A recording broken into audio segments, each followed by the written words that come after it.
تعالی عنہ کا مسلک کتنا بہترین مسلک ہے۔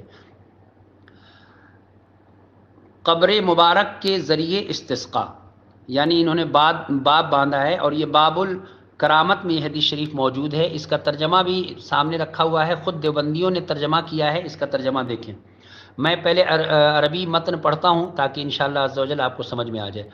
عن ابی الجوزاء قال قحط اہل المدینة قحطا شدیدا فشکوا الی عائشة فقالت انظروا قبر النبی صلی اللہ علیہ وسلم فجعلوا منه قوا الى السماء حتى لا يكون بينه وبين السماء سقف ففعلوا فمطروا مطرا حتى نبت الاشب وسمنت الابل حتى تفتقت من الشحم فسمي عام الفتق رواہ الدارمی۔ یہ حدیث شریف مشکات المصابیح میں ہے۔ کریم آقا صلی اللہ علیہ وسلم کے ظاہری وصال کے بعد مدینہ شریف میں بہت ہی زبردست قحط سالی ہو گئی، یعنی سوکھا پڑ گیا، لوگ پریشان ہو گئے، اور اس قدر پریشان ہوئے کہ کہیں اب کوئی راستہ جب نظر نہیں آیا تو امہات المؤمنین حضرت عائشہ صدیقہ رضی اللہ تعالی عنہ کی خدمت میں حاضر ہوئے اور عرض کرنے لگے، حضرت اماں عائشہ ہم بہت پریشان ہیں، بہت ہی اس وقت ہم لوگوں پر شدت کی گھڑی ہے، اور کہیں پانی نہیں ہے، لوگ پریشان ہیں، بچے پریشان ہیں، چرند و پرند جو ہیں وہ پریشان ہیں، ہم کیا کریں، ہم کہاں جائیں؟ اب اس مولوی نے جو کہا تھا وہ سنی، اس نے کہا کہ اگر کوئی مدد کا عقیدہ رکھ کے مانگے تو شرک ہے۔